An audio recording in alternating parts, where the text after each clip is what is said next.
कभी जिस air India को भारत की शान माना जाता था, आज उसी पर एक के बाद एक सवाल उठाए जा रहे हैं। कई लोग मानते हैं कि टाटा के हाथों में जाने के बाद कंपनी में सुधार हो रहा है, लेकिन कुछ लोगों का दावा है कि एयर इंडिया की उड़ानों में सुरक्षा से जुड़ी लापरवाही आम होती जा रही है। इसी को लेकर एक जनहित याचिका दाखिल की गई थी, वो भी सुप्रीम कोर्ट में। याचिका में सीधे सीधे एयर इंडिया पर आरोप लगाया गया कि कंपनी अपनी उड़ानों में यात्रियों की सुरक्षा को लेकर गंभीर नहीं है। कुछ पुराने हादसों का हवाला देते हुए मांग की गई कि एयर इंडिया के पूरे बेड़े की जांच कराई जाए, लेकिन सुप्रीम कोर्ट ने जो टिप्पणी की उसने सबको चौंका दिया।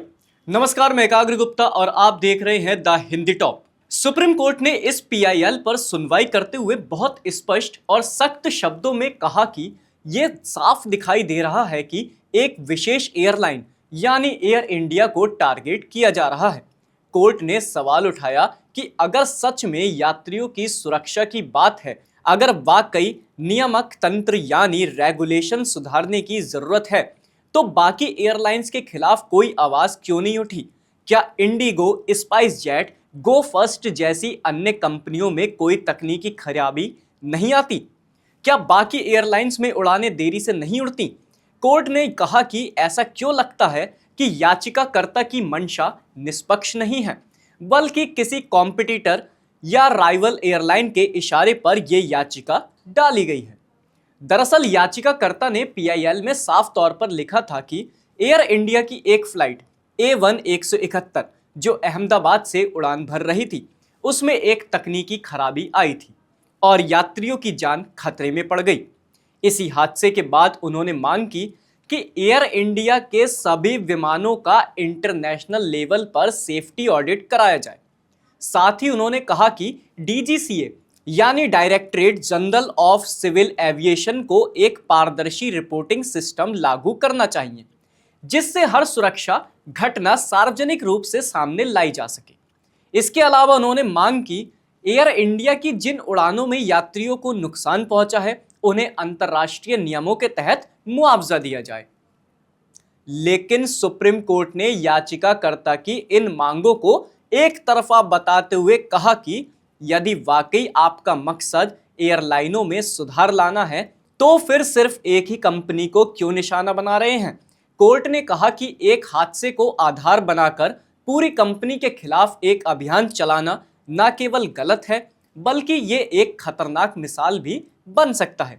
इससे पहले कि किसी मामले की निष्पक्ष जांच हो, सोशल मीडिया और अदालतों में किसी को गुनहगार ठहराना किसी भी लोकतांत्रिक व्यवस्था के लिए सही नहीं माना जा सकता। कोर्ट ने याचिकाकर्ता से यह भी पूछा कि क्या उन्होंने डीजीसीए या किसी अन्य संबंधित एजेंसी से पहले संपर्क किया था, क्योंकि अगर उन्हें वाकई में यात्रियों की सुरक्षा को लेकर चिंता थी तो सबसे पहले डीजीसीए के पास जाना चाहिए था, और अगर डीजीसीए उनकी शिकायतों को नजरअंदाज करता तब जाकर सुप्रीम कोर्ट का दरवाजा खटखटाया जाता। लेकिन ऐसा ना करके सीधे पीआईएल दाखिल करना यह दिखाता है कि मंशा कहीं ना कहीं संदेह के घेरे में है। याचिकाकर्ता के वकील ने कोर्ट में कहा कि उनका एयर इंडिया के साथ व्यक्तिगत अनुभव खराब रहा है। इस पर कोर्ट ने जवाब दिया कि हम भी नियमित रूप से हवाई यात्रा करते हैं। कोर्ट ने सुझाव दिया कि अगर सुरक्षा और यात्रियों की सलामती के लिए दिशा निर्देश चाहिए तो संबंधित अधिकारियों से संपर्क करें। कोर्ट ने कहा कि अगर अधिकारी इस पर विचार नहीं करते तो हम देखेंगे। अब जरा उस फ्लाइट A171 के हादसे की बात करें। यह फ्लाइट 12 जून 2025 को अहमदाबाद से लंदन जा रही थी। उड़ान भरने के कुछ ही समय बाद दुर्घटनाग्रस्त हो गई थी। यह हादसा अहमदाबाद के बीजे मेडिकल कॉलेज के पास हुआ, जिसमें 260 लोगों की जान चली गई थी, जिनमें 241 यात्री, 12 क्रू सदस्य और 19 लोग जमीन पर शामिल थे।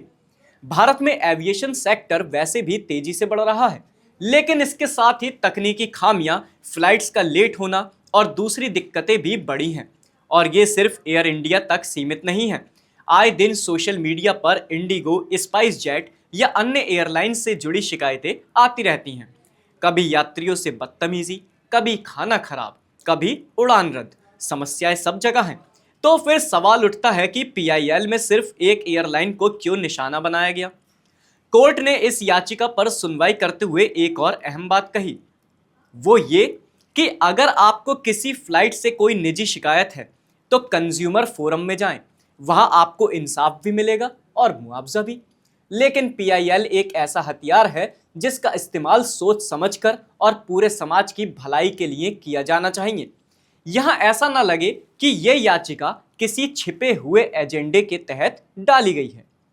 इस पूरे मामले से ये बात निकलकर सामने आती है कि कभी कभी जनहित की आड़ में किसी खास संस्था या कंपनी को बदनाम करने की कोशिश भी की जाती है, और जब ऐसी कोशिशें अदालत तक पहुंचती हैं तो न्यायपालिका की जिम्मेदारी होती है कि वह सच और साजिश के बीच का फर्क समझे, और यही इस बार सुप्रीम कोर्ट ने बखूबी किया है। कोर्ट ने एयर इंडिया को क्लीन चिट नहीं दी, लेकिन साफ कहा कि कोई भी फैसला निष्पक्ष तरीके से होना चाहिए, ना कि भावनाओं या व्यक्तिगत अनुभवों के आधार पर।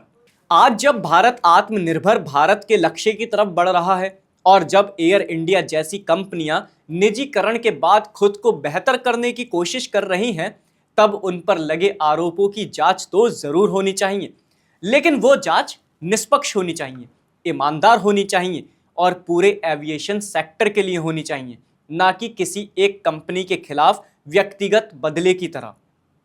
इसलिए यह जरूरी है कि भविष्य में कोई भी पीआईएल डाली जाए तो वो व्यक्तिगत अनुभव नहीं बल्कि सामाजिक जरूरत और सामूहिक भलाई के आधार पर हो, वरना न्याय का ये हथियार धीरे धीरे अपनी साख खो देगा। सुप्रीम कोर्ट की इस टिप्पणी ने न सिर्फ एयर इंडिया को राहत दी है बल्कि एक बड़ा संदेश भी दिया है। संदेश ये कि न्याय के नाम पर किसी भी कंपनी या संस्था को यूं ही कटघरे में नहीं खड़ा किया जा सकता। आपकी इस पर क्या राय है, हमें कमेंट बॉक्स में जरूर बताएं। और अगर आपने अभी तक हमारे चैनल द हिंदी टॉप को सब्सक्राइब नहीं किया तो आप हमारे चैनल को सब्सक्राइब करें। इसके साथ ही आप हमें एक्स, फेसबुक और इंस्टाग्राम पर भी फॉलो कर सकते हैं।